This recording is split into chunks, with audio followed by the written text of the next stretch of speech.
Tomato ফুরিয়ে যাওয়ার আগে কম দামে টমেটো কিনে সারা বছরের জন্য টমেটো সংরক্ষণ করে নিন। এই টমেটোর গুঁড়া তৈরি করলে 1 বছর ভালো থাকবে।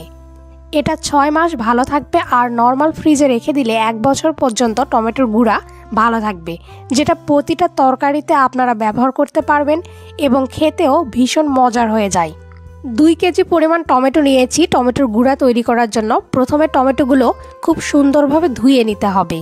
টমেটোগুলো ভালোভাবে ধুয়ে পরিষ্কার করে নিতে হবে। আপনারা এখনও যারা আমার চ্যানেলটি সাবস্ক্রাইব করেননি তারা প্লিজ চ্যানেলটি সাবস্ক্রাইব করে ফেলবেন। এবার টমেটোগুলো মাঝ বরাবর ছুরি দিয়ে খুব সুন্দর করে কেটে নিতে হবে। এভাবে টমেটোগুলো 4 ভাগ করে কেটে নেব।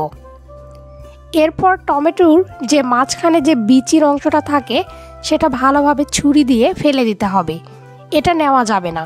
এরপরে টমেটোগুলো আবার 2 ভাগ করে কেটে নিতে হবে। এরকম করে সবগুলো টমেটো খুব সুন্দরভাবে কেটে নিতে হবে। আমি যে সাইজ করে টমেটোগুলো কেটে নিয়েছি আপনারা ঠিক এইরকম করে টমেটোগুলো কেটে নেবেন, তাহলে টমেটোগুলো রোদে শুকাবে খুব দ্রুত। এবার স্টিলের কোনো একটি বড় থালা নিতে হবে। এবার সবগুলো টমেটো এখানে খুব সুন্দরভাবে বিছিয়ে দিতে হবে। কোনো কিছু ময়লা এখানে যাতে না পড়ে এজন্য একটি পলিথিন খুব সুন্দরভাবে পরিষ্কার করে নিয়েছি, এটা ভালোভাবে থালাতে দিয়ে দিলাম। এটা 2 দিন ভালোভাবে রোদে শুকাতে হবে।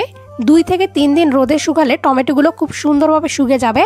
দেখুন কতটা মুচমুচে হয়েছে টমেটোগুলো। সবগুলো টমেটো খুব সুন্দরভাবে শুকে গেছে।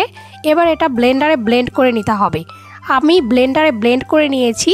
ব্লেন্ডারে ব্লেন্ড করার সময় কোনো রকম কোনো জল এখানে দেওয়া যাবে না।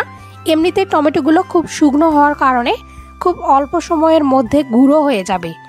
হাতের কাছে ব্লেন্ডার না থাকলে শিলপাটাতেও এটা ব্লেন্ড করে নিতে পারবেন। ভিডিওটি আপনাদের কাছে কেমন লাগলো তা অবশ্যই আমাকে জানাবেন। অবশ্যই আমার চ্যানেলটি সাবস্ক্রাইব করবেন।